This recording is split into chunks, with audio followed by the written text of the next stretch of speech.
යුද්ධේ දිනලා අවුරුදු 17ක් කරා 2009 යුද්ධ කරේ දිනලා යුද්ධ කරගලා එහෙම. යුද්ධයක් කියන්නේ හොඳ දෙයක් නෙවෙයි. යුද්ධයක් කියන්නේ ගොඩක් කරදර තියෙන ලේසි නැති දෙයක් කරා. ඇමරිකන් ෆිල්ම් වල හොලිවුඩ් ෆිල්ම් වල බලනවා වගේ ලේසියෙන් ගහලා ඉන්දියාවේ ෆිල්ම් වල ගන්නවා වගේ ගහලා බැලලා ඉවර කරන්න පුළුවන් ලේසි නෙවෙයි. පැයකමාරේ පැය දෙකේ කතාවක් නෙවෙයි යුද්ධයක් කියන්නේ. ඒක ලේසි නෑ. අවුරුදු 30 ගණනක අපි යුද්ධේ කරදර වින්දා. ඒ යුද්ධේ වරුණා. ඒක උනා. ඊට පස්සේ මේ යුද්ධය ගැන ජන සංහාරයක් ගැන කියනවා. විශේෂයෙන්ම මම දැක්කේ නෝක කැනඩාව වගේ රටවල කරන අයගේ දානවා කියලා පිටරටවල ඉන්න. ජන සංහාරය කියන වචන නම් සම්පූර්ණ විරුද්ධ. මොකද කොහෙවත් දෙමළ ජන සංහාරයක් හෝ කිසිම ජන සංහාරයක් කරන එකක් තිබුණේ නැහැ. ඒක අපි අත්දැකීම නිසා පෞද්ගලිකව දන්න කාරණා සෑහෙන තියෙනවා. වැරදක් වුණා නම් වැරදි වෙන්නේ නැති වුණා. ඒ කරපුවට රටේ නීතිය අනුව දඬුවම් දීලා තියෙනවා. එහෙම කරපු කේස් ගොඩක් අපි දන්න සිද්ධි පවා තියෙන මේ මාධ්‍යවල ප්‍රසිද්ධ වෙච්ච ඒවා නොවිශ්ය. ඒත් යුද්ධෙන් පස්සේ මේ ඒ අතර මේ අරගලේ හිටපු අපි හරි ගරු කරපු ෆාදර් කෙනෙක් මේ පියතුමේ ෆාදර් ජීවන්ත එතුමා මම දන්නේ නැහැ ඇත්තක්ද බොරුවක්ද කියලා අපි දැක්ක කතා කරලා කියනවා මේ දෙමළ ජන සංහාරය සිංහල වෙලේ ඒක සම්පූර්ණයෙන් එකට විරුද්ධයි. මොකද එහෙම දෙයක් උනේත් නැහැ. එහෙම කිසිම අදහසක තිබුණෙත් නැහැ. එහෙම තියෙනවා නම් ඒ ෆාදර් එහෙම තියෙනවා නම් රටේ පවතින නීතියක් තියෙනවා. නීතිය අනුව රටේ සහ රටවල පවා තියෙනවා. ඒ ජාත්‍යන්තර අධිකරණ පවා ඒවට ගිහිලා නිසි මේක කරනවා. කොහෙවත් ජනතාව මේකක් උන්නේ නැහැ. මොකද අපේ බවුල්ල හමුදා විහිලම පොලිසිය හිලම හිටියා. ඒ හැම මිනිස්සයම ඒගොල්ලෝ යුද්ධයට දායක වෙලා හිටියේ. යුද්ධය අවසන් කරන ත්‍ස්තවාදී යුද්ධයක් අවසන් කරන්න මිසක් දෙවල මිනිස්සු මරන්න නෙවෙයි. ඒක අපි අත්දැකීම නිසා හොඳින්ම දන්න දෙයක්. අනිත් එක යුද්ධෙන් පස්සේ අපි ගියාට පස්සේ ප්‍රභාකරලා මේ ඉන්නකොට නීතිය සාමය තියෙනවා කියන්නේ ඊටි හැලින් යන කිසි කෙනෙක්ට බෑ. බොහොම තදයි. මිනිස්සුන්ට නිදහසක් තිබුණේ නැහැ. දැන් ප්‍රශ්නේ නිදහස ඕනට වඩා තියෙනවා සමහර තැන්වල. නමුත් මිනිස්සු කලිට වඩා නිදහසේ ඉගෙන ගන්න ඒවා කරනවා තියෙනවා. ඔතන ප්‍රශ්නේ තමයි කොටි ඉන්න කාලේ ස්වේච්ඡා සංවිධානයක් කොටි සංවිධානය කියන්නේ අනිවාර්ය පවුලක එක්කෙනෙක් බැඳෙන්න ඕන. බැඳනට පස්සේ යුද්ධය වෙනකොට සෑහෙන ජීවිත ප්‍රමාණය නැතුණා. එතකොට අඩු ගාණක පවුලක එක්කෙනෙක් මැරලා තියෙනවා. අපි දකුණේ වගේම උත්තරේ දකුණේ අපිට හරිම සංවේදී අපි දන්න ගොඩක් මැරිච්ච අය ඉන්නවා. අපේ ඥාතීන් මැරිච්ච අය ඉන්නවා. ඒ වගේ උත්තරට ගියාම හැම ගෙදරකම අඩු ගාණක් කෙනෙක් හල්ලා මැරලා තියෙනවා. මොකද තාත්තලා පුතාලා බේරගන්න කිව්ව තාත්තලා සහෝදරී බේරගන්න කිව්ව සහෝදරයෝ එනකම් අක්කා බේරගන්න කිව්ව නංගිලා නංගිලා බේරගන්න කිව්ව අක්කලා දරුවෝ බේරගන්න කිව්ව අම්මලා ඒ වගේ ගොඩක් අය කොටි සංවිධානයට බැඳලා හෝ පැහැරන් ගිහිල්ලා යුද්ධ කළා. ඒවා තියෙන ඉතින් එතන අපිට මට කියන්න ඕනකම තියෙන්නේ ත්‍ස්තවාදීන් සමරන්න. ඒක නීතියනොත් බෑ. ඒක මම දන්නේ මේ පවතින ආණ්ඩුවත් එක්ක ජයිපිට එහෙම පුළුවන් එක ජයිපිට එහෙම දෙයක් කරේ සන්නද්ධ කරලානේ. ඒක මට හරියටම කියන්න තේරෙනවා. මම දන්න විදිහට ත්‍ස්තවාදීන් සමරන්න බෑ. සහ ඒක වැරදි. මැරිච්ච මිනිස් සමරන්න කිසි ප්‍රශ්නයක් නැහැ. පුළුවන්. මරිච්ච මාස සම්බන්ධ එක සාමාන්‍ය මානසික ගුණාංගය. ඒකට කිසි විරෝධත්වයක් නැහැ. ඒක පුළුවන්. හැබැයි කොටි ත්‍ස්තවාදීන් සමරන්න බෑ. ඒක සම්පූර්ණ වැරදි. ඒතකොට පාද ජීවන්තේ කතාවට මේ දෙමළ ජන සංහාරය කියන කතාවට සම්පූර්ණ විරුද්ධ සහ බොහොම කනගාටුයි.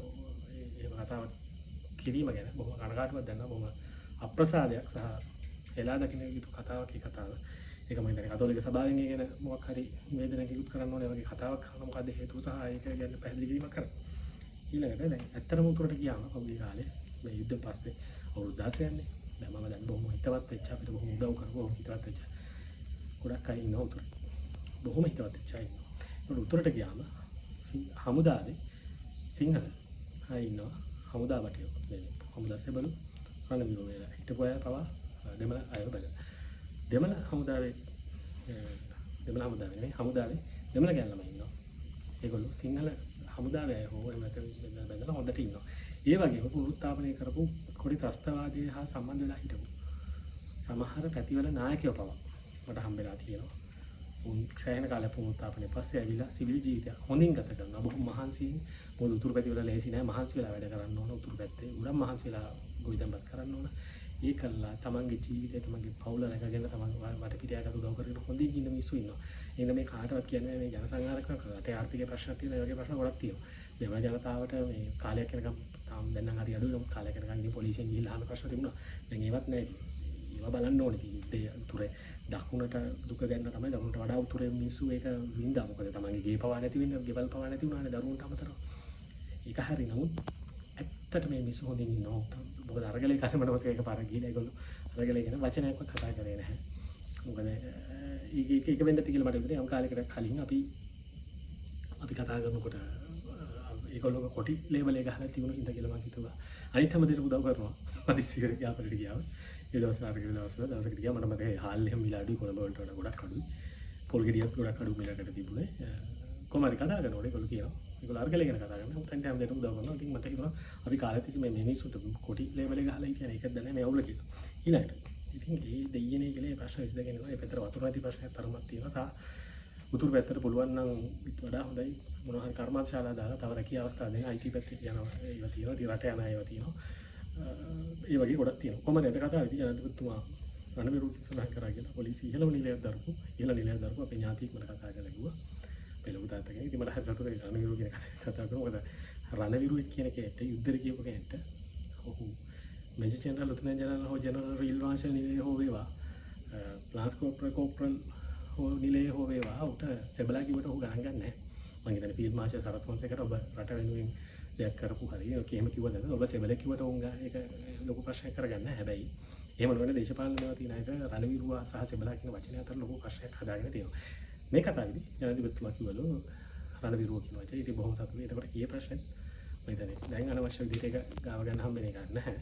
හැබැයි මම මතක හැටියට රාම රාජපක්ෂගේ මේක දාන්න තිබුණේ සොල්දාදු අපේ සොල්දාදු කියලා. ඉතින් සොල්දාදු කියලා ඒගොල්ලන්ට දාන්න පුළුවන්. ඉතින් මොකද ඒගොල්ලෝ ඒක ලියාගෙන වගේ සින්නක් කරලා ලියාගෙන වගේ ඉන්න කණ්ඩායම් ඒගොල්ලෝ කරපුවාගෙන ඉතින් ඒක වෙදන්නේ කතාව. කොහොමද? ඊළඟට යුද්ධ වෙන කලින් අපිට කිව්වේ මේ යුද්ධ කාලේ මේ හැමදේම හොඳින් කළා රටේ හොඳ ආර්ථික සුරපුරක් හදලා කියලා තියෙනවා. සෑම එක්වෙමු එක්ව නැගිටිමු මහා බලයක් විහිදුවාලමු.